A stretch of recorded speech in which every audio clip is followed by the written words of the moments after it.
d'Algérie tout en couleur avec Coral Peinture.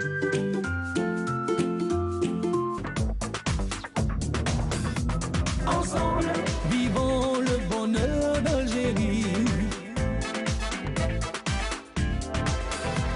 Ensemble, apprécions les couleurs d'Algérie.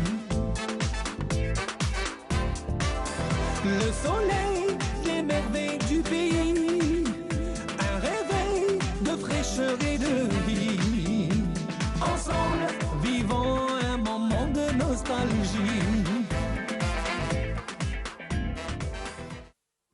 J'espère qu'on va passer un bon moment avec vous, chers amis téléspectateurs. Et bien, toute l'équipe de Bonjour d'Algérie d'Oran vous souhaite la bienvenue avec nous. Et on est désolé d'avoir même pas frappé à votre porte pour entrer chez vous. Eh bien, pour vous accompagner devant un bon café, certainement, il y a des croissants, des pains au chocolat. Eh bien, oui, eh bien, nous avons concocté pour vous un programme bien varié. J'espère qu'il répondra à vos attentes. Eh bien, pour commencer, on va parler du sujet du moment, puisqu'on va parler de la vaccination contre la Covid-19. Et juste après, on parlera bien sûr de la violence en général avec notre conseillère juridique Sabar Djamila.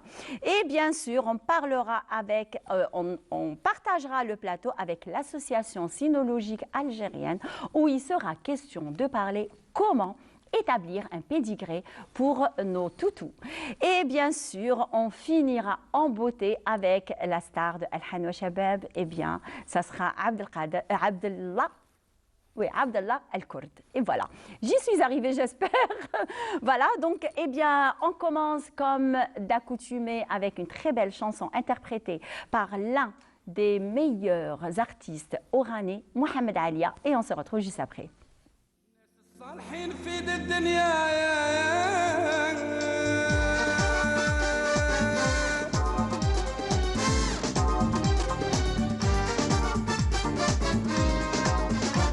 وهدرت في بلادي على حساب كلامك بلادي هي اللي دارت لك الشام وهدرت في وهرنا على حساب كلامك وهران هي اللي دارت لك الشام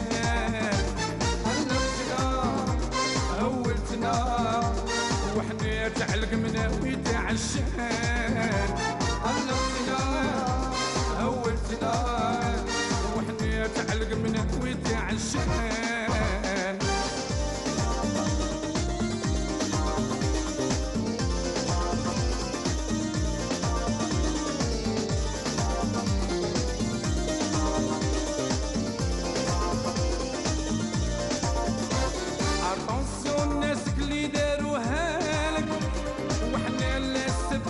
الشاب فلان لو كان جات في الرجلة حنا قدامك لو كان جات في الملحلة ناس ملام عطوسو الناس اللي داروها لك وحنا لا السبة الشاب فلان لو كان جات في الرجلة حنا قدامك ولو كان جات في الملحلة ناس ملام وهدرت في بلادي على حساب كلامك بلادي هي اللي دارت لك الشام وهدرت في وهرنا على حساب كلامك وهرن هي اللي دارت لك الشام علقتنا اولتنا وحنا تعلق مناوي تاع الشام علقتنا اولتنا وحنا تعلق مناوي تاع الشام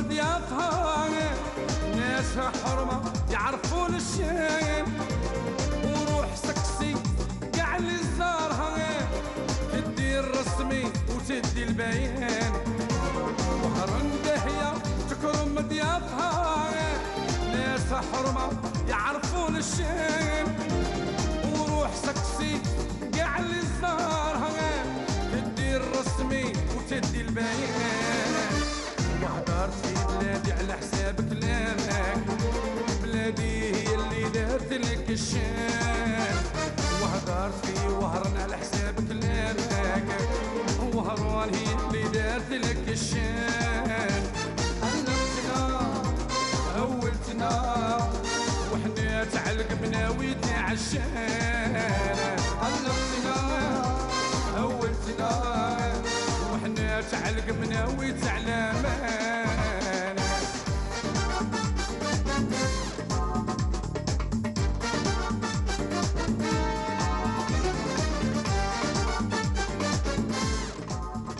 Une très belle chanson interprétée par Mohamed Alia à qui on souhaite un prompt rétablissement. Eh bien, on espère aussi qu'il fera partie un de ces jours dans un des numéros de Bonjour d'Algérie.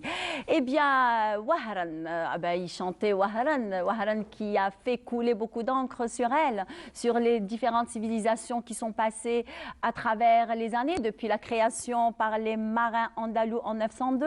Wahran qui est, on va dire, gorgé de forts, gorgé de sites historiques. Eh bien, Wahran est dans nos cœurs. Eh bien, sans plus tarder, il y a monsieur Youssef Boukhari. Alors, lui, il est chef de service de la prévention et chargé de communication de la direction de la santé et de la population de la wilaya d'Oran. Bonjour. Bonjour. Merci d'avoir accepté notre invitation. Je vous remercie de m'avoir invité dans ce plateau. Aujourd'hui, il est question de parler d'un sujet d'actualité qui est très important pour tous les Algériens, d'ailleurs, et dans le monde, on va dire, puisque c'est la vaccination contre la Covid-19. Eh bien, on va dire de nombreuses questions entourent cette campagne de vaccination. Alors, comment s'organise la vaccination du côté d'Oran? Donc, bonjour mes chers téléspectateurs. Concernant la vaccination anti-Covid-19 au niveau de la wilaya d'Oran a reçu 1490 doses de vaccins de Sputnik V ou Sputnik 5. Jusqu'à ce jour, donc, on a vacciné les 700 personnes au niveau de la wilaya d'Oran. Aujourd'hui, nous avons programmé le corps constitué de la protection civile qui vont être vaccinés aujourd'hui. Donc on a programmé une séance de vaccination pour ce corps qui a contribué énormément dans la lutte contre la Covid-19. Pour l'organisation, donc nous avons le début, la première semaine, on a programmé 4 centres de vaccination. Et aujourd'hui, nous sommes au 13e centre de vaccination, donc à Oran. La priorité, elle était au premier temps pour le personnel de santé, parce que le vaccin n'est pas obligatoire. Donc ça, c'est important de le dire. Ah, d'accord. Donc il n'est pas obligatoire. Donc on a ouvert des listes au niveau des établissements de santé pour toute personne qui désire être vaccinée. Elle laisse son numéro de téléphone et elle va se rendre. Donc elle se présente. Elle se présente au niveau de n'importe quelle polyclinique dans leur quartier. Donc ils vont s'inscrire. En attendant le lancement de la plateforme ministérielle qui probablement sera lancée la semaine prochaine pour la réinscription de ces personnes, ils ont un SMS et un rendez-vous pour être vaccinés. Ah, très bien. Alors, le vaccin est-il efficace sur les variantes, justement, de la Covid-19? Parce qu'on l'a remarqué quand même depuis le début de la pandémie, que la Covid-19, déjà, elle change de forme de saison vers saison et de mois en mois. Oui. Alors, est-ce qu'il est efficace sur toutes les variantes? Donc, pour le Sputnik 5 et AstraZeneca reçus en Algérie, pour la wilaya d'Oran, on n'a reçu que le Sputnik 5 ou le Sputnik V. Donc l'efficacité de ce vaccin, d'après la dernière étude publiée par l'OMS, il est à 91,7% donc, de couverture contre la Covid-19. Le Sputnik 5, il est constitué de 2 doses. La première dose, elle sera établie de J1 et la deuxième dose dans 21 à 42 jours après la première dose. Ah, donc la première dose, la personne aura une immunité de 70%. Et pour la deuxième dose, donc, elle va compléter les 21% donc, de ce... Et doit-on se faire tester, on va dire, avant l'administration du vaccin? Non, elle n'est pas obligatoire. Mais pour les personnes qui ont déjà le Covid, oui. Pas obligatoire aussi, parce que les dernières instructions du ministère, donc les personnes qui étaient Covid positif, donc il doit attendre 3 mois, minimum 3 mois après, donc il pourra se vacciner. Mais les souhaitables, c'est-à-dire de faire une sérologie ou, pour les personnes atteintes de Covid, pour voir leur statut, c'est-à-dire immunologique au niveau avant de se vacciner. D'accord. Alors, Monsieur Boukhari, on a l'habitude quand même de voir quand on se fait vacciner contre la grippe saisonnière, il y a des effets secondaires, c'est-à-dire qu'on a un petit peu de fièvre, on a un petit rhume qui surgit. Donc, est-ce qu'il y a des effets secondaires concernant justement le vaccin de la Covid-19? Donc, le vaccin, c'est un médicament. Effectivement. Donc, tout médicament, il a des effets secondaires. Donc, quand vous prenez par exemple le cas de la paracétamol, vous ouvrez la notice, oui, vous trouvez les indications et les contre-indications et certains effets indésirables. Donc, comme tous les médicaments, il y a des effets indésirables. Mais pour nous 700 vaccinés jusqu'à aujourd'hui à Oran, on a enregistré que 3 effets indésirables légers. Donc, une personne, elle a décrit, dans le personnel de santé, elle a décrit une petite asthénie. Donc, le lendemain, donc, elle s'est rétablie très, très bien. Une deuxième personne, une légère hyperthermie. Et la troisième personne, une douleur au niveau du muscle où elle a été piquée par ce vaccin. Ah, donc, jusqu'à maintenant, 3 personnes sur 700, donc c'est minime. Bien sûr, c'est très minime. Surtout pour la première fois, donc on a opté pour le personnel de santé. Au début, il était un peu, les personnes étaient un peu hésitants, mais la deuxième semaine, donc on a enregistré plus de 9000 personnes qui désirent être vaccinées. Qui désirent être vaccinées. Pour le personnel de santé, hein. Donc jusqu'à maintenant, on a eu plus de 9000 personnes qui veulent être vaccinées. Juste le personnel de santé. Le personnel de santé. Pour les citoyens, donc chaque établissement, il enregistre plus de 200 à 300 inscrits jusqu'à aujourd'hui. Très bien. Alors, et qu'en est-il concernant la sensibilisation afin de pousser un petit peu ou alors expliquer le vaccin, on va dire, en lui-même aux téléspectateurs justement et même aux citoyens pour qu'ils puissent connaître un petit peu et rayer de sa mémoire les fausses idées du vaccin? Donc, je vais vous répondre avec un proverbe qui est dit par Ibn Rushd. Oui. قال لك نقول لكم بالعربية من صمت من لا يعرف لقل الخلاف. Oui. من صمت من لا يعرف لقل الخلاف. Donc, trop du dit-on. Oui, donc je pense jusqu'à maintenant, c'est-à-dire la sensibilisation, elle était très bien faite. Pourquoi? Parce que par les médias premièrement. Donc, on vous remercie d'avoir contribué donc à cette. C'est notre travail, Monsieur Boukhari. Donc, au niveau des pages Facebook, au niveau de la direction de la santé, donc on a sensibilisé un petit peu tous les citoyens qui ont avec nous un contact direct sur la page Facebook. Au niveau des polycliniques, donc, on a présenté des affiches concernant la vaccination et leurs effets bénéfiques, parce que jusqu'à maintenant, pour la Covid-19, il n'y a pas un traitement. Jusqu'à maintenant, il n'y a pas un traitement. Donc, la seule issue, c'est la vaccination. Donc, l'Algérie, donc, Wilaya Oran, donc, elle a enregistré plus de 450 décès. Donc, on évitera, Inch'Allah, avec ce vaccin, d'avoir beaucoup de décès et beaucoup de contamination. Concernant la deuxième partie de votre question, pour la vaccination contre les autres variants, alhamdoulilah, en Algérie, donc, les ports et les aéroports, donc, l'accès de l'étranger en Algérie, donc, jusqu'à maintenant, il est fermé. Heureusement, pour nous, il est fermé, donc, pour ne pas avoir les variants surtout les variants britanniques et les variants du sud de l'Afrique. Le Sud-Afrique, même l'Allemagne aussi. Oui, parce que l'Allemagne, c'est toujours le même variant du Sud-Africain ou le variant britannique.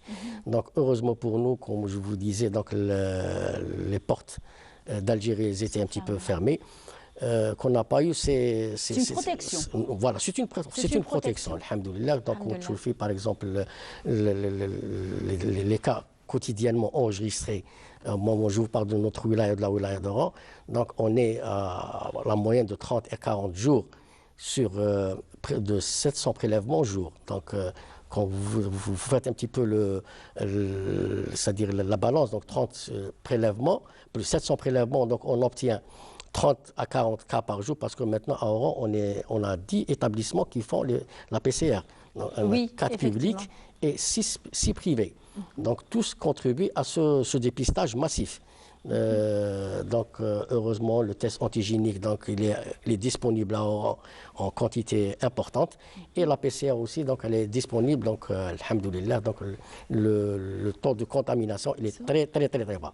Parce que la pandémie ou l'épidémie, donc, en service de prévention, on la calcule sur le décès. Oran, elle a enregistré 3 à 4 décès jour. Alhamdoulilah, on enregistre 3 à 4 décès par semaine. Donc on a une nette diminution des cas positifs et le dépistage il est très, très augmenté. Donc, bien sûr. Alors, et quel suivi médical justement après l'administration du vaccin? Aucun. Ah, il n'y a aucun suivi. Donc, une hyperthermie, donc une légère hyperthermie, donc vous prenez la paracétamol, donc c'est tout. Donc, un repos après la séance de vaccination de 24 heures, c'est tout. Et quelles sont les pathologies justement à la on va dire, qui ont besoin, à haut risque, juste les pathologies à haut risque qui ont besoin d'être vaccinées en premier lieu? Donc, en premier lieu, les personnes qui devront être vaccinées, c'est le personnel de santé, surtout le personnel qui travaille au niveau des services de Covid. Ça, c'est le premier. Le deuxième, donc, c'est les personnels âgés et qui ont les maladies chroniques, une ou plusieurs maladies chroniques. Donc, ces personnes-là, ils devront être vaccinés parce que les complications et les décès de la Covid-19, donc, elles surviennent généralement sur ces personnes-là, ces personnes fragiles. Alors, donc, juste une dernière question, M. Boukhari. Alors, y a-t-il une possibilité d'avoir la Covid-19 après avoir été vacciné? Oui. Oui, on peut avoir la Covid-19 après être vacciné, mais elle sera moins grave. Ah, d'accord. Donc, toujours on maintient c'est-à-dire la distanciation et le port de bavette, parce que la personne qui est vaccinée, probablement, il n'aura pas de symptômes, mais il est toujours contaminant. Donc, il peut contaminer leur entourage qui n'ont pas été vaccinés ou bien qui ont des personnes fragiles. Très bien.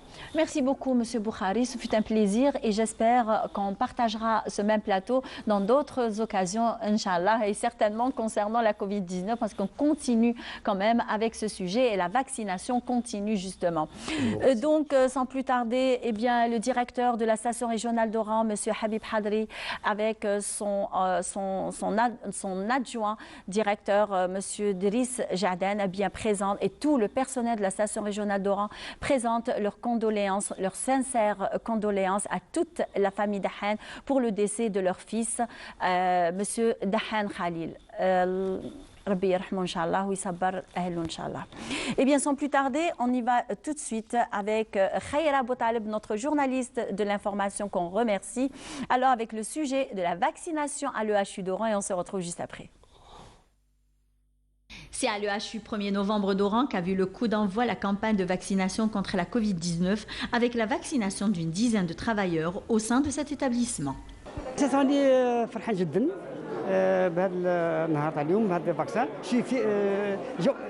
J'ai une sensation d'être le premier à se faire vacciner pour donner l'exemple. 1490 جرعة هذو هما اللي استلمناهم البارح. جندنا 336 عون تلقيح. جندنا 145 طبيب وجندنا 76 طبيب مختص. Le bal de cette campagne a été lancé en présence du Wali d'Oran et le directeur de la santé et de la population, ainsi que le directeur général de l'EHU Oran 1er novembre. اللقاح هذا راه يستعمل في عده دول واثبت النجاعه تاعو وما فيهش خطر على الصحه تاع المواطن، بالعكس راه يحميه وراه يعطي له ليمونيتي المناعه باش يواجه المرض وباش نقص من حده الوباء. تجري في ظروف حسنه وتم تهيئه كل الشروط وكل الظروف الملائمه ان شاء الله لاستقبال المواطنين واستقبال كل من يريد أن يعمل التلقيح إن شاء الله. La vaccination est une arme pour rompre la chaîne de contamination et prendre de l'avant sur la pandémie mondiale du Covid-19.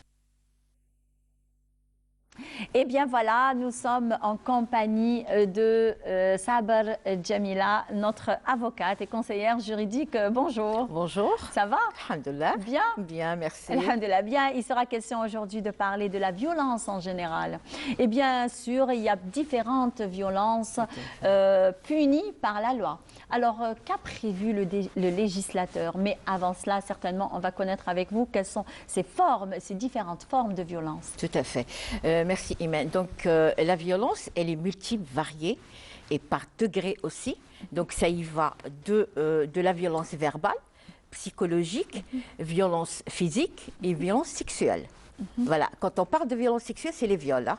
Voilà, les viols avec violence et tout.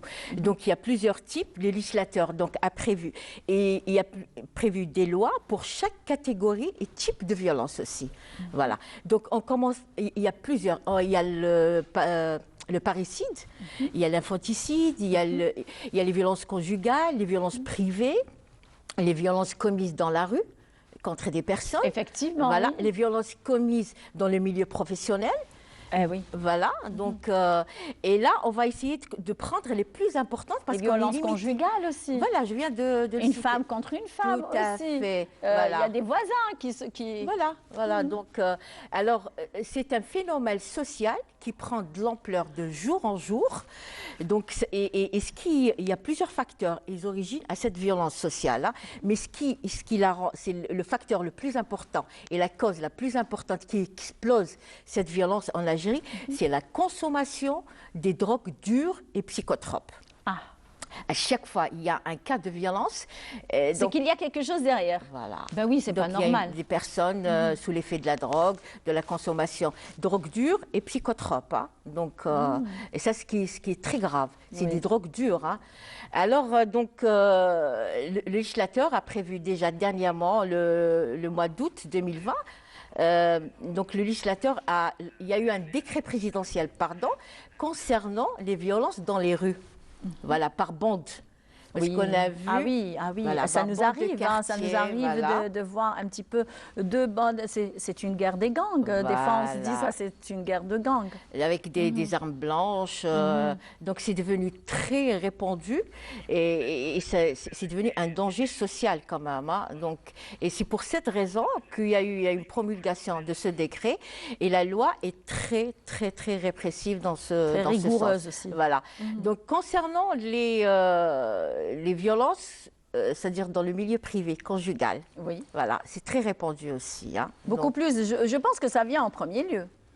Oui, en quelque sorte. Ouais. Voilà. Donc après c'est la loi numéro 15-19, donc promulguée en 2015, donc qui prévoit. Donc c'est une loi qui a apporté beaucoup aux conjoints. Bon, on sait que la violence conjugale, elle est plus, c'est-à-dire actionnée sur une femme que sur un homme. Il y a des hommes, ça existe. Des fois, c'est un petit peu. Oui, le actuellement, contraire, hein. ça existe des hommes battus, Effectivement, violentés par leurs femmes. Oui. Et donc, c'était tabou, les hommes. Des fois, n'en elle parlaient s'énerve, pas. la femme s'énerve et hop, elle lui lance jette une je sais pas assiette, quoi. voilà, et- oui. c'est pas On a évident, vu ça. des hommes griffés, défigurés. Des fois, c'est avec l'eau bouillante aussi. Elle lui jette de l'eau bouillante. Oui. Bah oui, Il y a eu on beaucoup de voit. cas comme ça. Mais c'est vrai, c'est-à-dire le taux des femmes violentées est plus élevé que ceux des hommes. Donc, concernant cette loi 15-19, donc de 2015, alors, la loi, elle va, la sanction, donc la condamnation, elle va de 1 an à 2 ans et de 5 ans à 10 ans. Ça dépend de la gravité. Et comment peut-on prouver justement qu'il y a eu Par une tous les violence? moyens. Par tous les législateurs. Si on ne garde pas des coups, si il n'y a pas de marque. Mais il y a pourquoi ne de- pas garder dès qu'on est violenté? On va déposer plainte. Donc automatiquement, une fois que le dépôt de plainte est fait, donc ils sont orientés vers le médecin légiste. Eh oui. Donc voilà, donc le médecin légiste fait un constat des violences, des coups. Donc si c'est une incapacité de travail moins de 15 jours, Ah, voilà. Donc c'est de 1 an à 2 ans. Si c'est plus de 15 jours, donc c'est plus grave encore. Donc ça peut aller ça va varier de 5 ans à 10 ans. Ah, quand même. Oui, et s'il y a une infirmité... Mais est-ce que ces lois sont appliquées? Oui. D'accord. Mais attendez, il y a une clause. Hein, là, j'ai terminé. D'accord. Donc, très bien. Voilà. Donc, et si, suite à cette violence, il y a eu, c'est-à-dire une infirmité permanente, ou une cécité, ou une amputation d'un organe. Suite à cette violence. Tout à fait, oui. Ça peut aller à la perpétuité. Non, mais il y a eu des cas comme ça. Oh là là. Il y a eu ça, où il y a la mort aussi. Hein. Et oui, qui entraîne la mort. Tout à fait. Effectivement. Donc, mais dans les premiers, mais le législateur a donné un plus, c'est-à-dire il y a une clause qui a été introduite à cette loi, c'est qu'il y a le pardon du conjoint, c'est-à-dire si la femme battue, elle est là devant le juge, devant le Elle procureur. ne dira jamais que mon mari, non, c'est bon, je n'ai il y a rien eu dit. des cas. Oui, il y en a Oui, il y a eu celles des qui cas. se rétractent. Oui, Mhm. elle dit non, je lui pardonne carrément. Voilà. Il y en a celles qui aiment bien être frappées aussi. Hein. Donc, ben oui. Ben, pas toutes, je ne généralise surtout pas, Oui. mais seulement il y a des cas quand même. Non, On mais il y a vu des cas. des Imen, cas. il y a des cas. Il Pourquoi y a la des femme cas, se voilà. rétracte? Je vais vous dire pourquoi. C'est la société. Tout à fait. Elle n'a pas où Effectivement. aller, elle a des enfants, elle ne travaille pas, elle n'a pas les moyens pour se louer un appartement, pour se prendre en charge. Effectivement. Et même Voilà. les hommes, hein, d'ailleurs. Tout à fait, voilà. Les hommes. Donc il se dit, il vaut mieux que je me rétracte, que je lui pardonne, et ça me permettra au moins d'avoir un toit, d'avoir une entrée, d'être... Alors, et on ne parle pas uniquement de la violence contre les femmes, ni sur les violences conjugales, il y a aussi la violence contre les enfants. Tout à fait. Ah, Donc, là, c'est très important. Voilà. Donc, quand on parle de violence contre les enfants, donc c'est la loi 15-12, donc de 2015 aussi.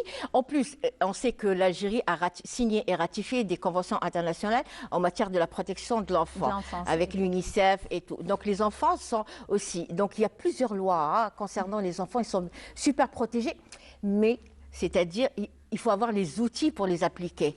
C'est bien beau d'avoir des lois, mais quand on voit, il n'y a pas d'outils. Concernant par exemple les femmes battues, il n'y a pas d'outils. Il y a une loi, mais il n'y a pas d'outils. C'est-à-dire, il n'y a pas de refuge pour les femmes. En Algérie, il y a 4 refuges. Il y a eu celui de Mostaganem, ensuite celui de Tlemcen qui a été fermé par manque de budget. Donc, ces femmes-là, où on est presque plus où elles peuvent aller, où elles peuvent se réfugier. Tout à fait. C'est chez les parents. Voilà. Et les parents, généralement, non, donc soit le père, soit la mère, elle lui dit « Mais non, Dark, Willy le Dark, Willy l'ouled. » Ils n'ont pas les moyens, les parents aussi, ils n'ont pas les moyens. Ils habitent dans des F2, dans des... Donc, il y a des lois, mais il n'y a pas les outils pour les appliquer aussi. Hein. Donc, c'est pour ça que les femmes aussi se rétractent. Donc, revenons aux enfants, c'est pareil aussi. Donc, qui les prend en charge? Donc, il y a eu, par exemple, si des enfants, il y a des centres, il y a un manque de centres flagrants, c'est-à-dire pour recueillir ces enfants. C'est-à-dire qu'il faut une formation. Parce qu'il y a quand même la violence contre les enfants au sein même de la famille. Le père, il le frappe, mesquine. Tout à fait. La maltraitance. La maman, exactement, il y a la voilà.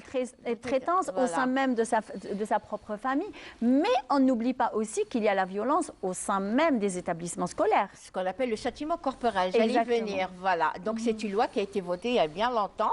Mais généralement, il y a eu des enfants qui ont subi des infirmités et tout, effectivement, à cause de leurs enseignants qui les ont violentés. Oui, on connaît beaucoup de cas d'ailleurs. Tout à fait, voilà. Donc, d'accord, l'enseignant est là pour le corriger, il est là aussi pour lui apprendre, mais pas de le tabasser comme, je sais pas, non, quand même. On a tous... moi, je me rappelle, quand j'étais petite, j'étais à l'école, au CEM, au lycée. Voilà, c'était ça, et on me frappait à la main. Mais même bon, ça, c'est pas... interdit maintenant avec cette loi contre le châtiment. Oui, même les brimades contre un enfant, parce que ça a été prouvé que ça pouvait le bloquer, il pouvait détester l'école, il ne pouvait plus poursuivre ses... D'ailleurs, la déperdition scolaire, c'est l'un des facteurs de la déperdition scolaire, c'est-à-dire les brimades des enseignants, et des fois, il y a même des enseignants qui insultent, qui se moquent de leurs élèves. On a eu des cas comme ça, beaucoup. Et qu'a prévu le législateur dans ce cas? Poursuite judiciaire contre l'enseignant. Et voilà, et carrément, il y a des... Mais il faut que les parents déposent, il faut que les parents connaissent la loi d'abord, et qu'il faut qu'ils puissent être accompagnés aussi. Il faut qu'ils... Et là, on voit le rôle de l'association de parents d'élèves qui ne joue pas son rôle. Des fois, ils se disent, non, il faut pardonner l'enseignante. Non. Je suis désolée, c'est impardonnable, c'est des gestes impardonnables. Parce que l'enfant va être marqué à vie. Voilà. Oui. Donc, il y a aussi, vous savez qu'il y a même les violences contre les animaux, elle est punie par la loi. Sophie, là, vous avez touché un point très important. Parce que moi, j'ai mon chien, mais que j'adore. D'ailleurs, mais je ne l'ai jamais touché, franchement. Parce que moi, je trouve que c'est aberrant, inhumain de frapper un animal mesquin, mais ils ne font même pas. Ils ont torturé des animaux. Hein. Oui, je sais, je les ai vus d'ailleurs. Même pendant les moutons de l'Aïd al-Adha aussi, c'était des combats, c'est inhumain ces combats-là, des moutons et tout. Donc c'est la loi 447. Voilà. Attendez, alors...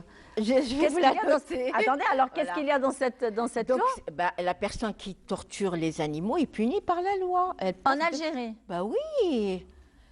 Ben oui. Bah voilà, je me posais toujours cette question. Je le ne sais code pas pénal, pourquoi. Moi, je elle y pensais que c'est c'était une pas infraction de deuxième degré. D'accord. Et il Voilà. peut écoper de combien de temps? Bah, d'abord, ça commence par des amendes. D'accord. Et c'est toujours selon la gravité de la violence et Qui de la varie de torture. à? Voilà. Ça peut aller jusqu'à 6 mois de prison.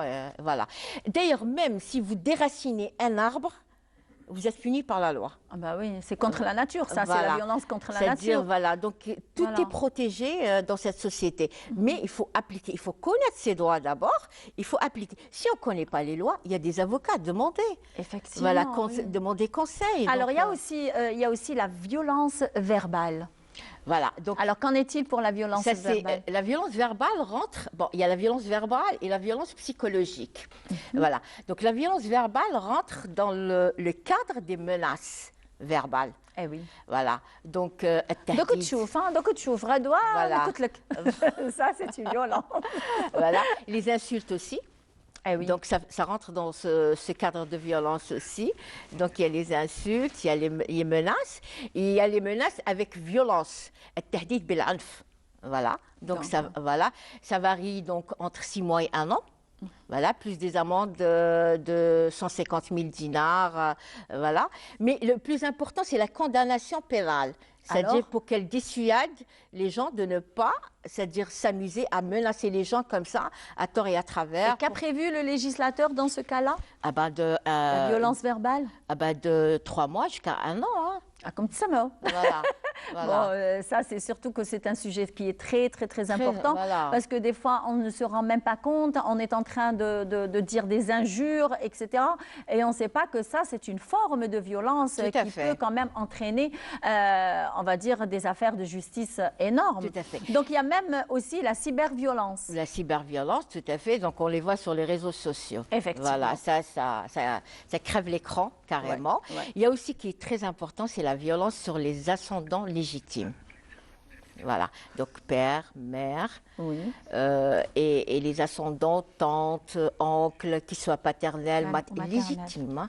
Là, moi, je ne suis pas d'accord parce qu'il y a des familles qui recueillent des enfants dans le cadre de la kafala, donc ne rentrent pas dans ce... Donc, elles rentrent dans une autre catégorie, qui est, c'est-à-dire des gens étrangers à la famille. C'est-à-dire, là, on remarque que le législateur axe beaucoup sur la filiation, sur le nasab. On dit ascendant légitime. Donc, et des fois, même cette violence, elle peut entraîner la mort d'un des parents. Là, c'est la perpétuité ou la réclusion à mort. Donc, Oh là là. ah oui, même, la si peine c'est capitale. même si ce n'est pas vraiment parce quand il a frappé, Involontaire. c'est- Il n'y a pas voilà, c'est un d'excuse. meurtre, Concernant les involontaire. ascendants, il n'y a pas d'excuse. Parce que dans le code pénal, quand il y a un crime, qu'il soit volontaire ou involontaire, parce qu'il y a une différence entre crime et assassinat, hein, Oui. je vais vous Oui. l'expliquer. Voilà. Donc, qu'il soit involontaire, c'est un homicide involontaire ou un homicide volontaire. Volontaire. On a toujours des excuses. Donc, il y a les excuses légales, ce qu'on appelle al-a'dal al-qanouniya, qui permettent, c'est-à-dire donnent des excuses qui peuvent aider l'auteur de ce crime ou de cet assassinat de bénéficier de ces excuses. Où il y a aussi ce qu'on appelle les circonstances atténuantes, ou exactement. aggravantes. Donc, dans le cas des ascendants, elles sont aggravantes, il n'y a pas d'excuses. Mais pour d'autres... Il n'y a pas de circonstances atténuantes. Ah non, non, non, pas D'accord. du tout. Alors, juste une toute dernière Oui. question qui n'a rien à voir justement avec la violence, parce que hier, on a rencontré une dame, j'étais à l'extérieur, je lui ai promis d'ailleurs que j'allais justement vous en parler et vous poser la question. Alors, elle m'a dit elle m'a interpellée et elle m'a dit, voilà, mon frère a disparu dans les années 90 et jusqu'à maintenant, ils n'ont aucune nouvelle. Alors, qu'est-ce qu'il y a lieu de faire?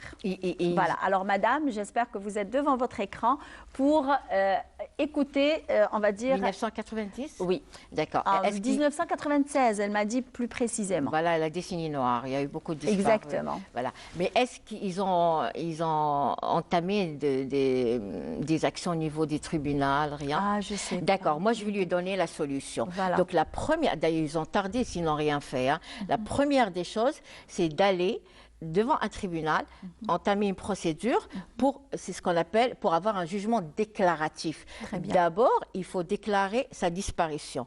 Il faut avoir, c'est-à-dire, tous les moyens sont bons pour prouver sa disparition. Oui. Pourquoi, comment, et, je ne sais pas. Donc, combien de temps il a disparu. Ensuite, une fois qu'ils aient ce jugement déclaratif, ils peuvent entamer une deuxième procédure d'un jugement de disparu et de mort, c'est-à-dire qu'il est mort. Donc là, il est déclaré mort carrément. Voilà, le deuxième. Hein. Donc là, et de là, ils peuvent, c'est-à-dire, il est déclaré mort en matière de succession, en matière de... C'est-à-dire, ils peuvent déposer ce jugement-là. Voilà. Donc, madame, j'espère qu'on a répondu à votre question. Et si vous avez d'autres questions, eh bien, vous venez à la station régionale d'Oran et on vous fera rencontrer avec Maître Sabr Djamila. Eh bien, voilà. Donc, merci d'avoir quand même répondu à nos questions sur la violence. Eh bien, on verra. Alors, il sera question de quel sujet la semaine prochaine? On verra avec nos chers téléspectateurs. Eh bien, voilà. À vos claviers, alors. On reste à leur disposition. Très bien. Voilà. Alors, je rappelle aussi à nos chers amis téléspectateurs que le Bonjour d'Algérie est sponsorisé par les peintures chorales. Et sans plus tarder, on va y aller voir pas l'ouverture, la grande librairie d'Oran. Et on se retrouve juste après.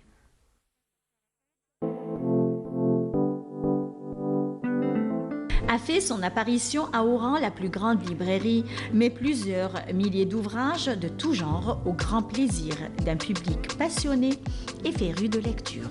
La librairie compte 3 niveaux, renferme dans un beau décor attrayant des milliers d'ouvrages exposés traitant de différentes spécialités, entre ouvrages scientifiques, littéraires et livres parascolaires, dictionnaires, atlas et encyclopédies. On est vraiment très content de trouver l'endroit que ce soit pour les amateurs de lecture. C'est pour un amateur de lecture, là qu'il y a un choix vraiment très vaste. C'est bien organisé, c'est facile de trouver ce qu'on cherche. Alors en ce qui me concerne, j'essaie de trouver des livres concernant le marketing, le management.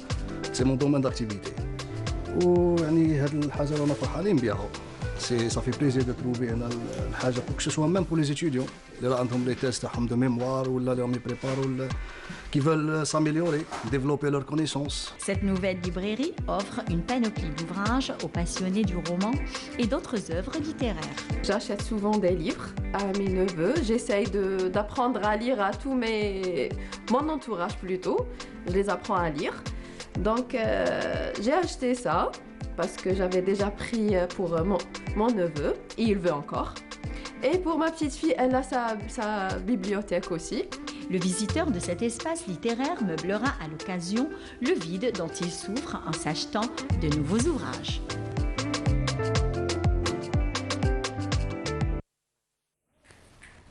Ben voilà, désolée. Eh bien voilà, nous sommes avec Menel Zahia. Bonjour. Ça va? Ça va très bien. Vous êtes avec votre invité? Oui. Alors on y va? Oui, bonjour Yousra. Bonjour. Soyez la bienvenue sur le plateau de Bonjour d'Algérie. Bonjour Manel, bonjour Imen. Merci beaucoup pour l'invitation et pour cette opportunité et pour l'intérêt que vous portez aux jeunes. Avec grand plaisir. Évidemment, avec grand plaisir. Yousra, vous êtes très actif sur les réseaux sociaux. Vous avez plus de 20 000 abonnés car vous proposez un contenu qui est enrichissant et bénéfique en passant par le développement personnel à la productivité. Est-ce que vous pouvez nous en parler? Alors, j'ai commencé le blogging en 2018. À l'époque, il n'y avait que les youtubeuses et les influenceuses de beauté, de voyage, etc. Il n'y avait pas vraiment des influenceurs qui proposaient le même contenu que moi. Il n'y avait que les Américains à l'époque qui proposaient ça. Donc, ce que je fais essentiellement sur mes réseaux et surtout sur Instagram, c'est partager en story mon quotidien, pour inspirer les jeunes. Aussi, je partage des vidéos, des publications, des astuces. Je partage aussi mon expérience avec tout le monde et surtout avec les jeunes femmes étudiantes pour leur inspirer et leur motiver surtout. Alors, elle a mis l'accent justement sur les femmes étudiantes. Oui. Exactement. Vos paroles sont très motivantes, donc vous voulez motiver et inspirer les jeunes. Oui. Très bien. Vous proposez également des podcasts. Petit rappel, Un podcast, c'est un enregistrement audio ou vidéo qui est diffusé sur Internet. Quels sont les thèmes que vous abordez dans vos podcasts? Bon, voilà, exactement. Le podcast, c'est nouveau. C'est un nouveau concept ici en Algérie. Très bien. Et heureusement, il n'y a pas que moi qui le fais. Il y a beaucoup d'autres jeunes qui le font aussi. Donc, ce que j'aborde essentiellement, c'est...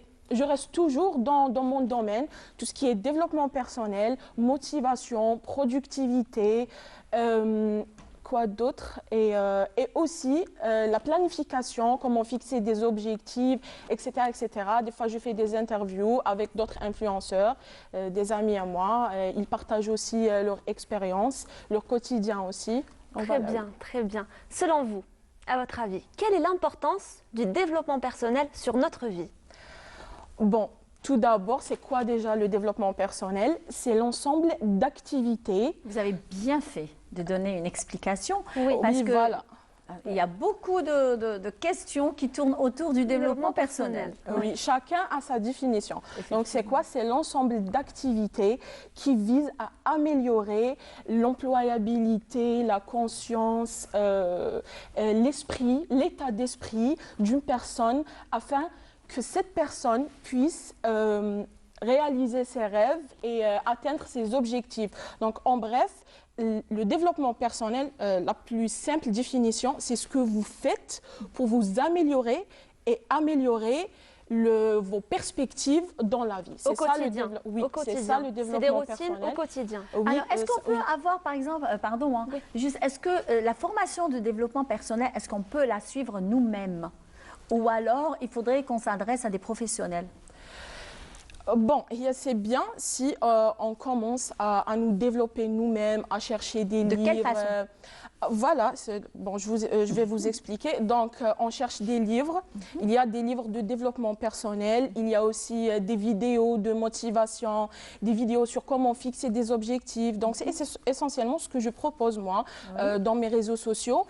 Mais des fois, il faut demander de l'aide. Il n'y a pas vraiment beaucoup de coachs ici en Algérie du développement personnel parce que le concept, il est nouveau. Il est nouveau ici. Oui, il y a beaucoup de gens qui pensent que c'est de l'arnaque. En arabe, ça se dit, bon, c'est pas Tenmiya al-Bashariya. Voilà. Non, c'est Il faut un faire petit la peu ça. différence.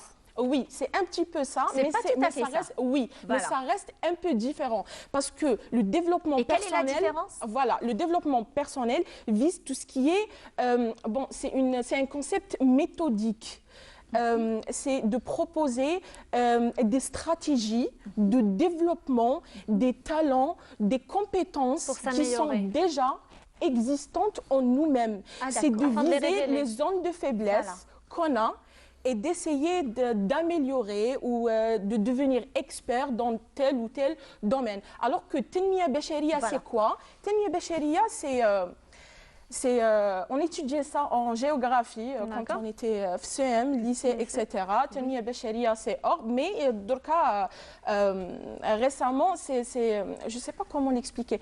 C'est genre, il te motive.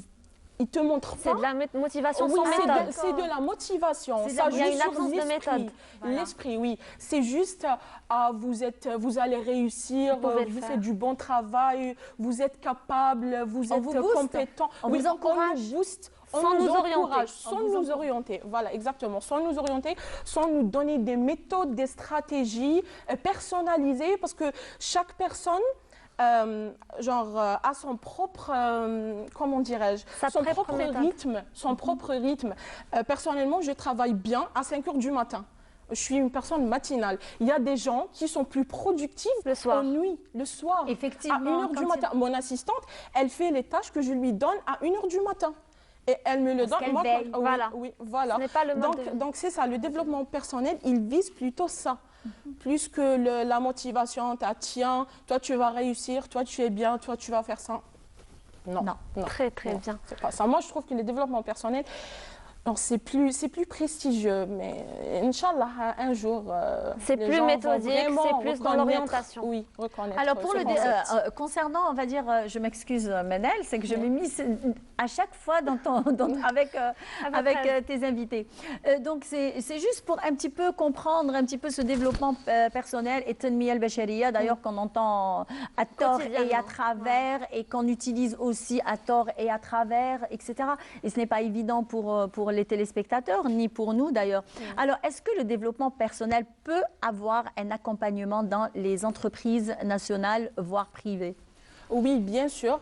Dans le développement personnel, il y a ce qu'on appelle, on peut faire des ateliers c'est essentiellement je ne sais pas comment on l'appelle ça en français, le team building. Le team building, c'est-à-dire on ramène une équipe. D'ailleurs, comme vous l'avez dit, les entreprises internationales le font souvent.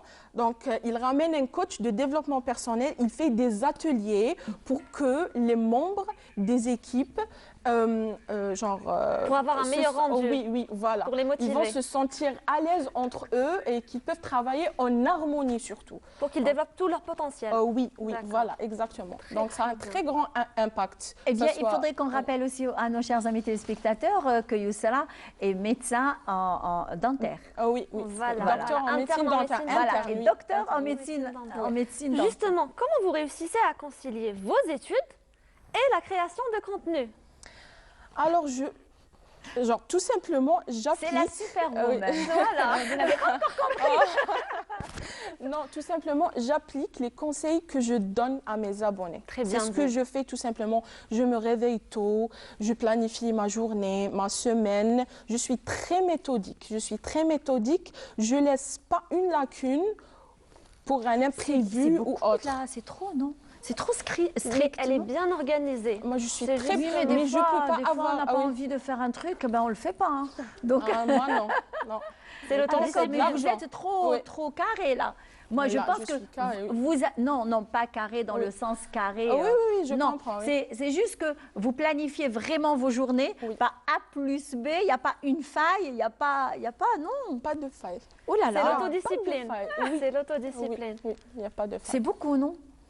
C'est trop rigoureux. Mais elle réussit aisément. Oui, mais il y a quand même une liberté de soi, quand même. Des fois, on se réveille. Ça, c'est vrai, on se réveille très tôt, généralement. Mais des fois, quand on se réveille très tôt, on a envie de prendre juste un café, allumer la télévision. On n'a plus envie de faire ce qu'on avait prévu de faire.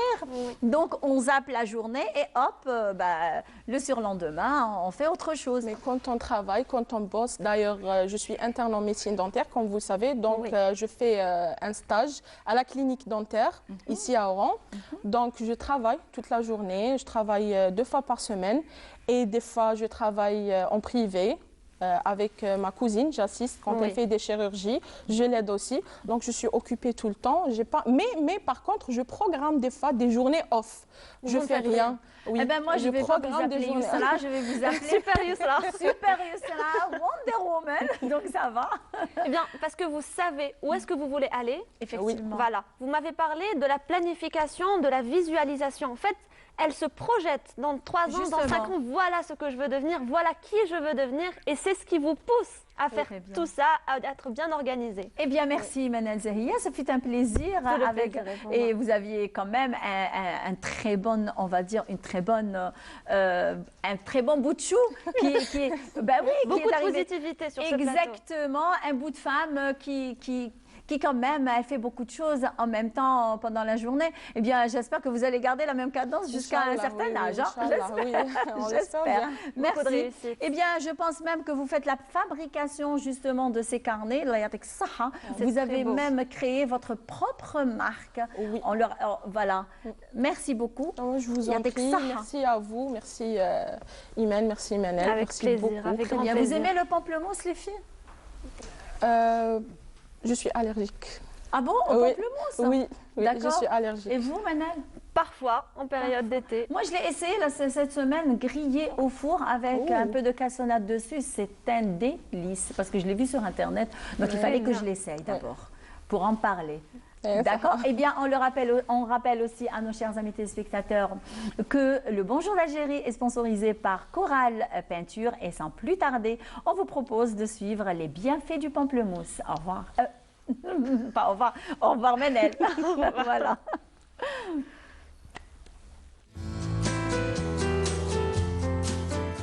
Issu du croisement entre le citron et d'une orange de Chine, était alors immangeable, mais on lui soupçonnait déjà des vertus médicinales importantes.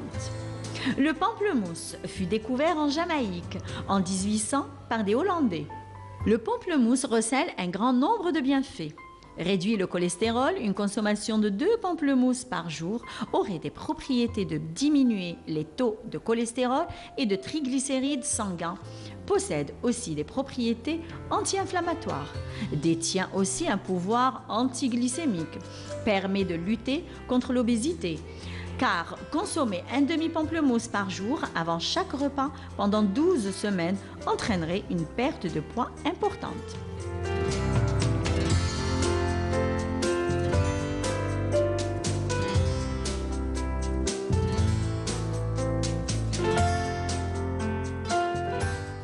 Alors bon pour la peau. Tout comme le citron et l'orange, le pamplemousse est excellent pour la peau. Un puissant antioxydant réduit les risques du cancer. Par contre, faire très attention. La consommation de pamplemousse est formellement contre-indiquée avec certains médicaments traitant l'hypertension artérielle, certains médicaments anti-rejet ou contre l'anxiété. Donc, médicaments et jus de pamplemousse ne font pas du tout bon ménage.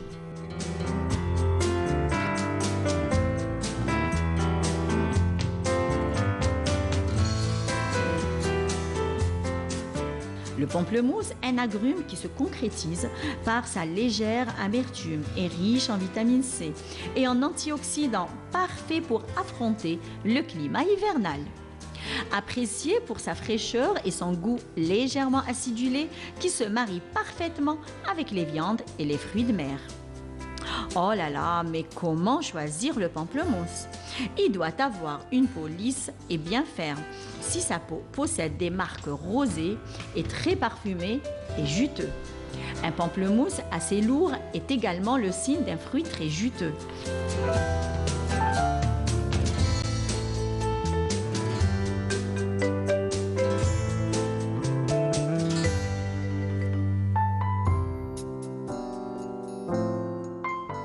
Mais évitez les pamplemousses dont la peau est terne et flétrie. Ils sont déshydratés et leur jus sera très amer. Oh là là, mais comment conserver le pamplemousse? Eh bien, le pamplemousse se conserve une semaine à l'air ambiant, un mois dans le bac à légumes du réfrigérateur. Et vous pouvez même congeler le pamplemousse, soit entier, après l'avoir pelé, soit en jus.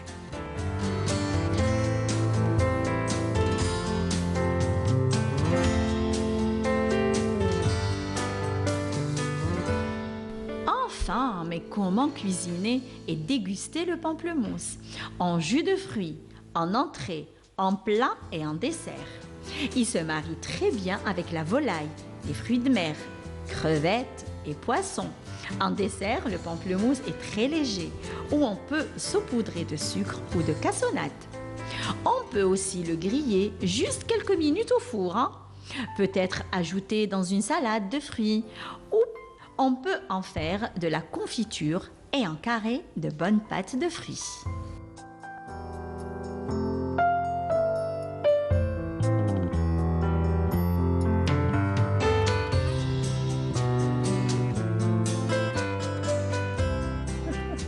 Alors, vous aimez la vitamine C, vous m'aviez dit, vous aimiez aussi le pamplemousse. Oui, bien sûr. C'est très bon. Oui, c'est très bon et en plus, ça booste. Eh bien voilà, ça booste exactement pour faire le plein de vitamine C avec des oranges et un peu de citron, c'est délicieux. Eh bien voilà, c'est Madame Khalida Khalfaoui, vous êtes chef de département, alors du comité de JM et chef de département de l'ouverture et de la clôture, cérémonie de clôture et des animations culturelles. Oh là là. Alors, cérémonie d'ouverture et de clôture. Il y a trop de choses. Vous faites trop de choses en même temps. Oui, bon, c'est ça, c'est l'intitulé officiel de notre commission. Culturelle. Voilà, animation culturelle, artisanat, exposition artisanale et visite touristique. Eh bien voilà, alors là, la totale. Vous avez pris le bon créneau. Oui, et le plus sensible. Exactement, le plus sensible, parce que Oran, quand même, c'est un musée à ciel ouvert. Oui, bien sûr. Il faut faire très attention. Oui. Ah bah oui, Oran, c'est Oran, hein. On n'a pas droit à l'erreur. Oui, Oran, c'est aussi l'Algérie. Exactement, puisqu'elle abrite un très très grand événement en 2022. C'est les Jeux méditerranéens. Oui. Eh bien, nous aurons beaucoup d'athlètes, ici plus de 300 athlètes. D'ailleurs, on a eu l'occasion de recevoir sur ce même plateau Salim Ilès. Donc, et certainement, on va le recevoir dans d'autres occasions pour parler des préparatifs, de l'ambiance qui règne, etc. Mais aujourd'hui, on va parler d'un concours lancé par le comité. Alors, parlez-nous-en. Alors, pour le concours, vu l'ampleur de cet événement international qui est très important, donc, vu que chaque Algérien veut bien laisser sa touche, son empreinte dans ces jeux-là, donc nous avons proposé ce concours où tous les Algériens, je dis bien tout, que ce soit les résidents ici en Algérie ou ailleurs, donc afin de participer à ce concours. Professionnels ou amateurs? Oui, tout. Donc, on n'a pas exigé, donc c'est ouvert pour tout le monde. L'essentiel qu'il soit majeur, bien sûr, à partir de l'âge de 18 ans. Donc ce concours est spécialement créé pour la création du design des médailles, les 3 médailles.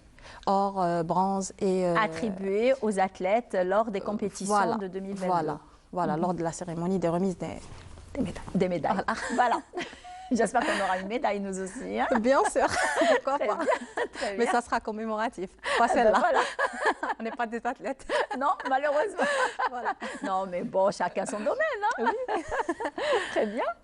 Alors, concernant le concours, justement, j'invite tous les Algériens à consulter notre site web, justement, c'est Oran 2022. Et cherchez la rubrique concours. Donc, vous allez trouver, je m'adresse aux Algériens, bien sûr. Donc, vous allez trouver le règlement. Il faut bien lire le règlement parce que ça contient tous les détails concernant ce concours. Donc, il y a aussi en parallèle un formulaire à remplir. Ce formulaire-là va vous permettre pour acquérir la charte graphique, parce qu'il faut respecter la charte graphique qui est l'identité visuelle des jeux. Donc, afin de télécharger le logo et la mascotte. Très bien. Voilà. Alors, et de quelle date à quelle date le concours? Le concours a été lancé le 7 février et jusqu'au 21 février. Voilà. Ah d'accord, jusqu'au 21. Et comment se fera le choix justement du bon design? Oui, il y aura une présélection par un jury, donc en présence de juristes et l'huissier de justice. Et les 10 finalistes présélectionnés passeront au vote public. Donc, on va toujours faire participer le public, que ce soit pour la création ou bien pour le vote. Ah, et j'en connais un public qui sera vraiment très concerné, puisque les Oranais, déjà qu'ils attendent avec impatience ce grand événement, donc ils aimeraient bien aussi participer justement à la préparation, parce que ça rentre dans les préparations. Justement, participer pour la création, la conception des designs des médailles, et aussi afin de choisir la meilleure, on va dire, la meilleure conception. Oui. Voilà. Donc, on passe par le vote et après, une fois on aura les 5 finalistes, aussi on ira délibérer. On fera la délibération par un jury aussi, qui sera au niveau de notre direction, en présence toujours d'un huissier, de justice et aussi d'un juriste. Et quels sont les critères justement de ces médailles? Alors, justement, ils seront jugés sur la base de design des médailles, déjà c'est le premier critère, l'originalité du design et aussi le respect de la charte graphique et une bonne présentation du design. Voilà, donc on n'est pas trop exigeant, mais quand même. Est-ce que vous allez choisir le même design pour les 3 médailles? Oui. Médaille d'or, médaille d'argent et médaille de bronze. C'est le même design. Donc ils vont porter le même design. Oui. Ah d'accord, ok. Alors et quels sont on va dire les critères pas du design, non, les critères de la médaille en elle-même? Ah, déjà on doit se baser sur le point essentiel qui est mettre en avant notre culture algérienne. Donc ça, vraiment, elle doit être vraiment originale. Et qui porte un parfum algérien. Algérien, voilà. Donc, je dis Et vous imaginez comment? Moi, je l'imagine avec peut-être une lueur de sable, de soleil. Je ne pourrais pas vous répondre vu que... De Méditerranée. Donc, en matière d'art, c'est abstrait, on ne peut jamais imaginer. Moi non plus. Donc, on attend la surprise. Exactement. Et voilà, donc en matière d'art, c'est Je serais très curieuse hein, de voir un petit peu de quoi elle sera faite, comment elle sera faite, comment elle sera dessinée. Hein. Nous aussi, on est très curieux, on attend avec patience. Exactement. Voilà. Alors, et le jury? Oui, le jury est désigné. Désigné? Oui. Bon. Combien de personnes? Alors, il y aura 7 personnes. Et normalement, la présidente du jury, ça sera Madame Selima Souakri. Donc, voilà. Oui, je vous écoute. Donc, la présidente du jury, ça sera Madame Selima Souakri. Et puis, j'ai bien précisé qu'il y aura aussi un huissier de justice et un juriste. Très bien. Un dernier mot? Alors, un dernier mot. J'aimerais bien remercier toute notre équipe. Oui. Notre équipe, synonyme de dynamique, de défi. Eh bien, on rappelle aussi que, que le comité des JM est composé d'une équipe très jeune. Oui, très jeune, justement. Voilà, j'allais vous jeune, le dire. Donc, très jeune, très dynamique, qui accepte les défis. Et puis, voilà. Et j'invite tous les Algériens à faire partie de l'organisation, à aider, à laisser une touche, à laisser une empreinte pour l'histoire. Donc voilà. Et puis je remercie à mon nom toute l'équipe qui travaille sur ça, oui. Pas uniquement sur le concours, mais dans l'ensemble, quoi. Donc voilà, mes collègues, tout, et aussi Mourad Oudia qui a passé l'information et qui a partagé le concours. Ah, voilà. Très bien, très bien. Alors, est-ce que vous avez un animal domestique chez vous à la maison? Oui, un chat. Ah, d'accord, un qui s'appelle Dora. Ah, ben voilà. Voilà. Moi, j'ai un chien que j'adore d'ailleurs et tout le monde sait que j'adore. Maman n'accepte pas les chiens, malheureusement. Moi, j'aurais aimé avoir un. Ah, ils sont trop gentils. Oh là là, ils sont adorables. Oui. Eh bien là, je vous propose... pour moi. Eh ben voilà. Chacun ses préférences, hein, de toutes les façons. Eh bien, sans plus tarder, on vous propose un sujet sur le dressage, justement, et l'élevage des chiens. Et on se retrouve juste après avec le président de l'association cynologique algérienne. À tout à l'heure.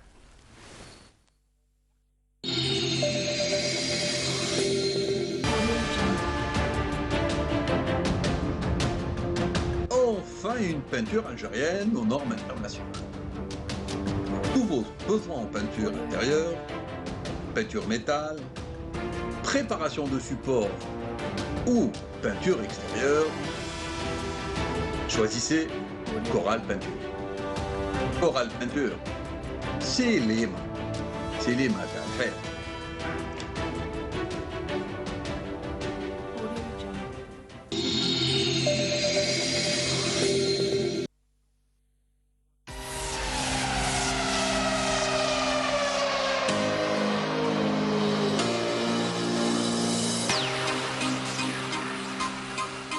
Élever des chiens demande beaucoup de rigueur, de disponibilité, de patience et de polyvalence.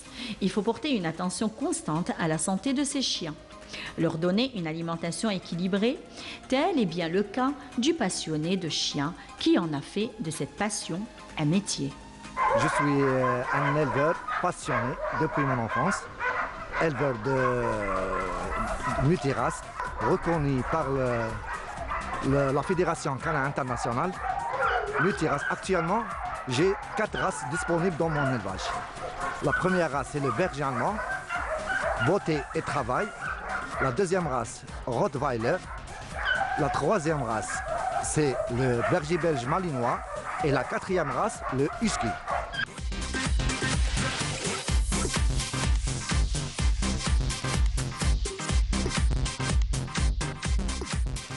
Élever des chiens, c'est prendre soin de leur bien-être et veiller à l'application des règles concernant la santé et la protection de ses pensionnaires. On s'occupe que des chiens qui sont c'est-à-dire dans la conformation. Elle est fine et bien faite et qu'il n'y ait pas des problèmes d'articulation ou quoi que ce soit, afin que quand on fait des concours, on aura de bons produits et même la progéniture sera bonne. pratiquement c'est une sélection du chien. C'est une sélection. Voilà. Élevage et dressage, cela va de pair. L'apprentissage du chien s'appuie sur différentes techniques qui ont évolué avec le temps et qui tiennent compte des besoins du chien et des objectifs de l'apprentissage. Le dressage du chien est très important car il est souvent synonyme de sécurité.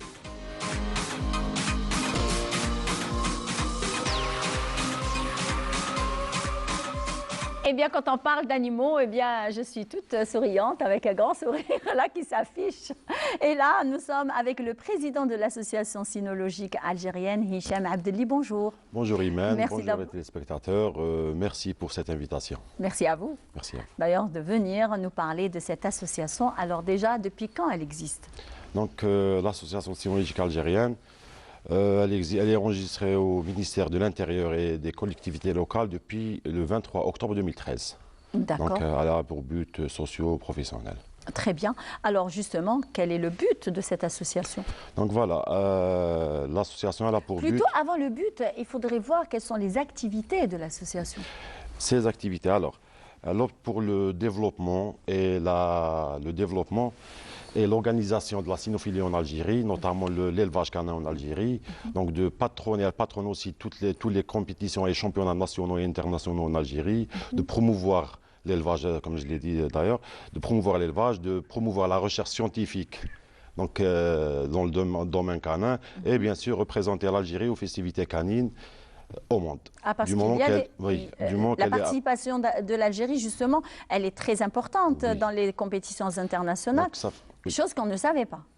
Ça fait pas longtemps d'ailleurs qu'on est affilié à la Fédération cynologique internationale, donc depuis 2017, on représente l'Algérie aux festivités canines. Nationales et internationales, notamment les championnats du monde. Alors, est-ce que vous pouvez nous parler des compétitions auxquelles vous avez participé justement? Donc, on a participé... Bon, on ne parle pas de 2020 parce qu'il y a eu la pandémie, donc... Donc, on a eu le droit à participer à partir de 2018 parce qu'on a récemment intégré la Fédération internationale. Donc, on a participé en Tunisie. On avait 27 chiens, donc on a eu 24 podiums. Sur 25 chiens. On a participé au Maroc aussi. C'était de quelle race les chiens? Généralement, c'est les bergers allemands, parce que c'est la race la plus répandue. Répandue en Algérie. Voilà. En Algérie et au monde d'ailleurs. Il est indétrônable. Voilà, ah d'accord. Au monde, le berger allemand. Et quelle est la race qui vient juste derrière le berger allemand? Tout dépend le sport. Non, tout dépend de quel sport on parle, parce qu'il y a 20 sports canins répertoriés à la Fédération internationale.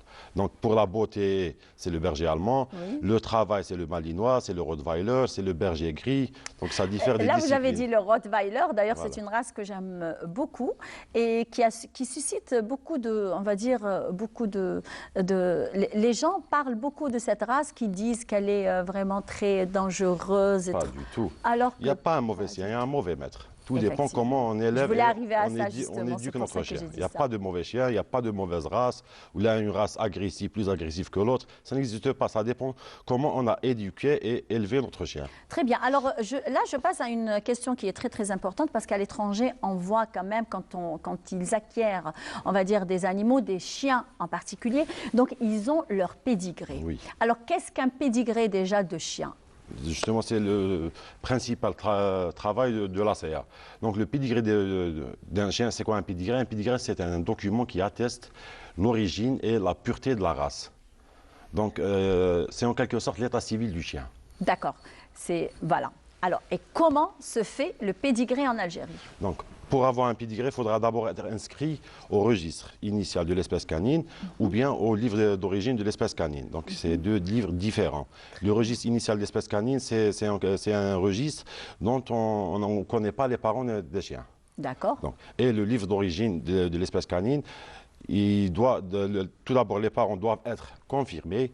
Donc, l'éleveur fait une déclaration de saillie, on enregistre les chiots. Bon, après, bien sûr, après identification par une puce électronique ou bien un tatouage. Donc, on fait l'identification, on lui délivre un certificat de naissance. Et une fois arrivé à l'âge de confirmation, ça diffère de chaque race à une autre. Il y a 365 races de chiens. Donc, généralement, c'est à partir de 12 mois. Ah, d'accord. On fait passer le chien devant un juge qui procédera à la confirmation de la race. Donc, pour dire que voilà, ce chien fait partie de cette race, il est conforme au standard de la race. Très bien. Et comment faire quels sont les critères justement de la confirmation des races? Donc, tout dépend de la race de chien. Il y a 365 standards de chiens. Oui, je sais. Donc chaque standard, il est prédéfini par la Fédération internationale. Puisque vous m'aviez d'ailleurs dit tout au début que le berger allemand, d'ailleurs, qui détient la première place. Oui. Donc, est-ce que vous pouvez me dire quels sont les critères d'un beau berger allemand? Donc, tout d'abord, il doit faire partie du standard. Donc, devant un juge, il doit mesurer le standard entre 60 à 65 au garrot de hauteur. Donc, il doit avoir le comportement très correct. Donc, l'agressivité n'est pas tolérée du tout chez un chien. Ils ne sont pas agressifs, les chiens. Ça dépend. Pas tellement. C'est un problème de caractère qui est transmissible génétiquement. C'est pour ça qu'on ne confirme pas les chiens agressifs. Ah, d'accord. Donc c'est très important ça. Il doit avoir toute sa dentition. Il doit être conforme au standard défini par la fédération. Parce qu'il y a chaque chien a un standard numéroté. On doit appliquer le règlement à la fédération internationale. Très bien. Alors il y a beaucoup d'éleveurs en Algérie? Oui, ça commence à se répandre. Il y a à peu près vers les 101, 150 éleveurs qui sont répertoriés, bien sûr, au sein de la fédération internationale.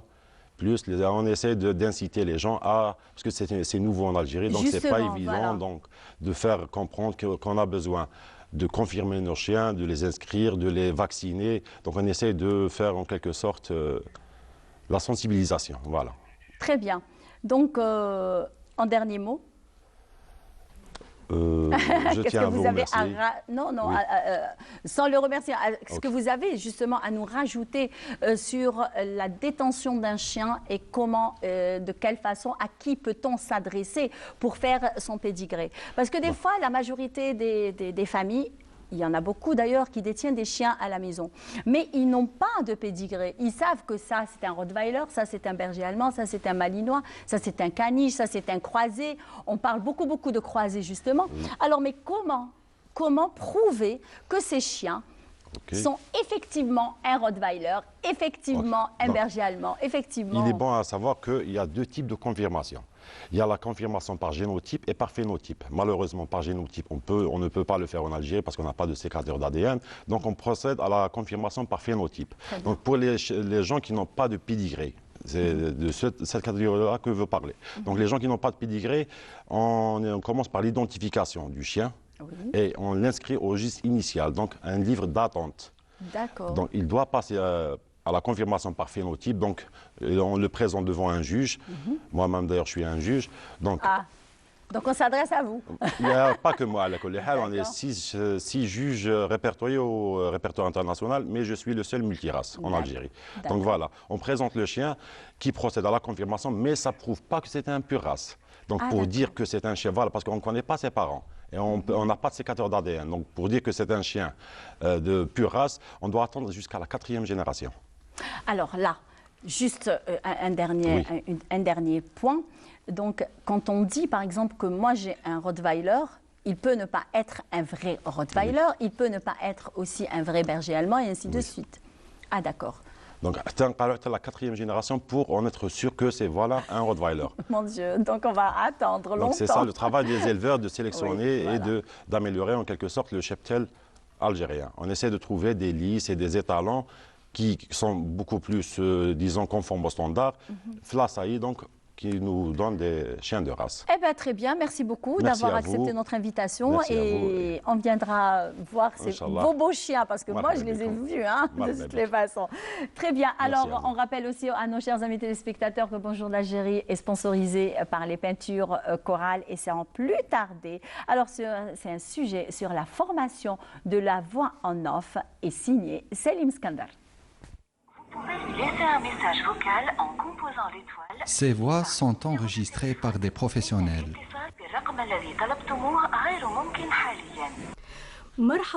C'est un murmure qui vous accompagne durant toute la journée. Les voix enregistrées résonnent partout et dans tous les appareils. Mais d'où vient-elle? C'est au Studio 31 qu'une formation a été organisée avec le centre ECHO des voix off. Très bien. الهدف من خلال الورشات الصوتية هي الاستثمار الصوتي. كلمة استثمار هي كلمة اقتصادية. هناك شباب يستثمروا في صورتهم مثل عارضي الأزياء والممثلين، وهناك شباب أيضا يبحثوا على الاستثمار الصوتي. كيفاش نستثمر صوتي في مجال الإعلانات، في مجال خدمة الرد الآلي، في مجال الأدبيات، قراءة الشعر، قراءة الكتب المسموعة. عندنا العديد من المواقع اللي سمحت واللي أعطت الفرصة لهؤلاء الشباب اللي عندهم عنصر الصوت هو العنصر المهم. كاين عائلة أطفالهم كامل الليل فاطنين، وكاين عائلة مرتاحة في الليل وأطفالهم ديما يرقدوا في رمشة عين. الحل معاه بذوق شراب الكرز لتعزيز النوم والراحة الدائمة لأطفالكم. وفي الصباح كاين عائلة مقلقة اللي راح عليها الحال، وكاين عائلة هانية فرحانين ومرتاحين البال. Une expérience inédite pour les apprenants dans un studio professionnel d'enregistrement.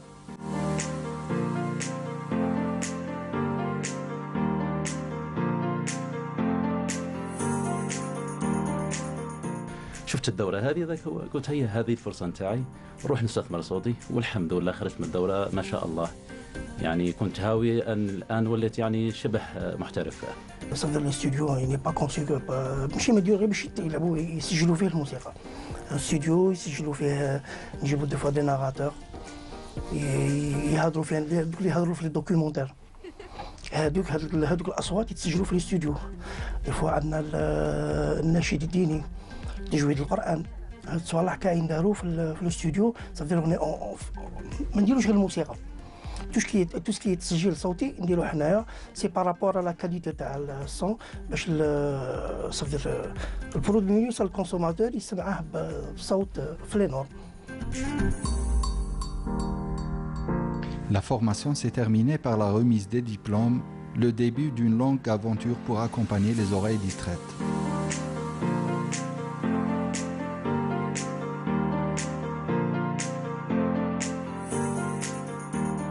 Coral Peinture, c'est notre sponsor officiel. Eh bien, sans plus tarder, comme on l'a annoncé hier sur Facebook, eh bien, on l'a ici avec nous à la station d'Oran. Bonjour d'Algérie. Justement, c'est Abdellah Al-Kourd. Bonjour. Bonjour. Ça va? Ça va très bien. Je ne parle pas français. Non, je plaisantais. Je plaisantais parce que... Il n'y a pas de mal si on ne parle pas français parce que ce n'est pas notre langue maternelle. C'était surtout pour vous Mais faire c'est juste pour les gens détendre un petit peu l'atmosphère. Oui, je sais. Alors, واش متقدرة جابتك لعندنا في وهران؟ En fait, je suis venu, je me suis invité. مرحبا. Vous ne m'avez pas invité, je me suis invité. C'était lors d'une rencontre avec un des responsables de la station d'Oran. De la station d'Oran, le DAF que je salue. Monsieur Braïka. Oui. Du coup, je lui ai promis après la sortie de mon clip que je viendrai le présenter ici. Et c'est la première fois que je passe pour parler de mon nouveau bébé. Oui. C'est ici à Oran. D'ailleurs, c'est une très très belle chanson que j'ai beaucoup aimée. Et elle est beaucoup plus artistique que commerciale. Fait de la Mellil. C'était une idée d'un musicien qui s'appelle Zach Freestyler. Donc il m'a contacté pour chanter sur sa musique qui est internationale, une musique électro. Oui. Alors il m'a donné les paroles, on a travaillé un peu sur l'air et tout. Et ça a donné une chanson. Après, on a décidé d'en faire un clip. Et c'était un jeune réalisateur qui est acteur à la base, Ahmed Zitouni, celui qui a fait Luqman à Ashur al-Ashar. Donc, c'était avec Asma Mahjan aussi, l'actrice principale du clip, qui a fait deux feuilletons production de la télévision algérienne qui vont passer ce Ramadan. Ah ben voilà. Donc c'est des jeunes talents qui ont voulu faire un truc vintage des années 90. J'ai vu. Ouais, on a voulu l'a vu d'ailleurs. On a voulu revenir un peu en arrière et voir la tenue des 90, le décor, les enfants et tout. Il y avait même mon fils sur le clip. Oui, celui avec les cheveux bouclés. Ah, d'accord, c'est votre fils? Oui, c'est mon fils. D'accord, ben, on va tout de suite voir un petit peu et découvrir ce beau clip et cette belle chanson. Merci. Une très belle interprétation d'ailleurs. Alors d'ailleurs, hier, il y avait, avec le script, on était en train de télécharger justement le clip. Et là, c'est quand on a mis la chanson tout au début, on a suivi, on était calme comme ça. Et là, on a entendu votre voix. Bon, d'ailleurs, parce que ça commençait avec un petit scénario. Exactement. Parce que les jeunes ont voulu faire ça parce qu'ils sont dans le cinéma beaucoup plus que la réalisation des clips et tout. Exactement. Donc, ils ont voulu mettre leur touche. Et ça a fait ça. Très bien, on découvre.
Alors, une très, très belle interprétation de Abdellah Al-Kurd. Alors, franchement, une voix sublime.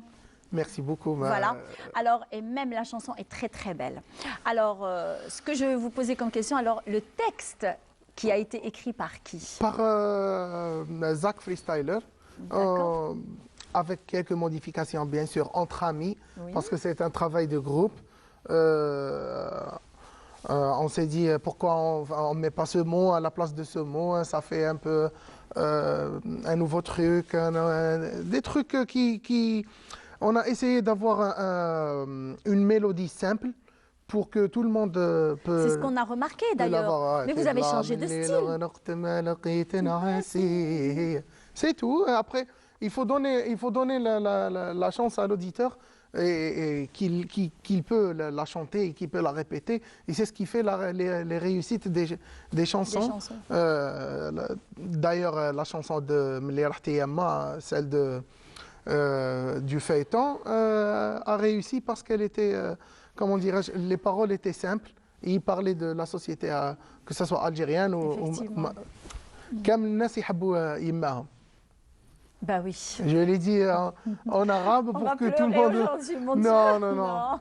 On ne va pas pleurer, mais on va se rappeler toujours des bons souvenirs, des bons moments qu'on a passés. Parce que une mère qui est partie si jeune pour moi, ça m'a affecté. Et ça a affecté même ma carrière et tout. C'est difficile pour moi de chanter un truc joyeux et tout. C'est pour ça. La perte d'une maman, c'est très ça affecte difficile. toute une vie. Ça affecte toute une vie, oui. Ça affecte toute une vie. Un dicton dit li metati mah kber. Effectivement. Ah oui. Même, oui. même à l'âge de 6 ans. Effectivement. Metati mah kber. Oui. Oui, effectivement. Voilà.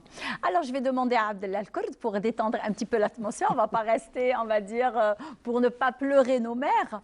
Donc, est-ce que vous pouvez nous interpréter là, en direct, en a cappella pour... Un truc, ouais. Voilà, pour le plaisir du téléspectateur.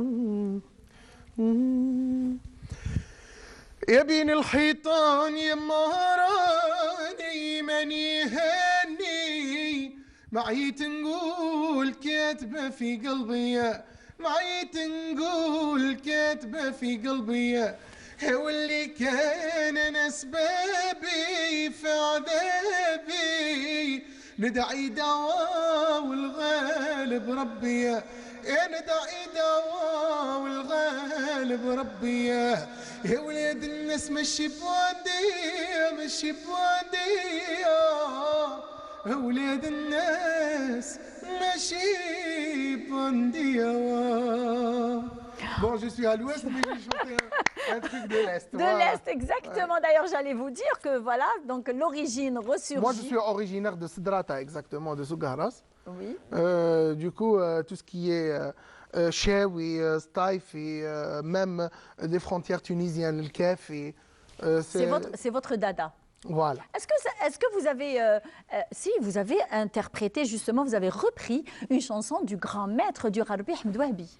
D'ailleurs, vous l'avez faite. Ouais. Oh mon Dieu. On a interprété beaucoup de chansons avec. Mais Faites l'Ifet, elle était très très bien interprétée, très bien reprise. J'ai chanté aussi celle de Gerwabi.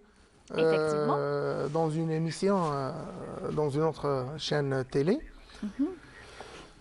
Parce que Al-Hanoua Shabab, c'était une école qui nous a permis de travailler sur plusieurs styles, plusieurs genres de musique, que ce soit algérienne ou orientale ou occidentale. Du coup, on est sorti de l'école un peu formé pour être prêt sur le plateau artistique algérien. Voilà. Justement, alors quelle est l'empreinte qu'a laissée en vous Al-Hanoua Shabab, cette grande expérience? Elle m'a laissé mes amis qui sont là en face de moi, bah oui. et qui travaillent ici, et que ça fait plaisir de les retrouver à nouveau. D'ailleurs, on est toujours en contact, surtout la première édition. J'ai pas perdu contact. La majorité, on se voit toujours dans des soirées. Après Corona, on s'est vu, comme on a fait un Zoom entre nous, on se voit toujours via Facebook, en visioconférence. En visioconférence. Oui. Ils viennent chez moi, je pars chez eux. Donc c'était.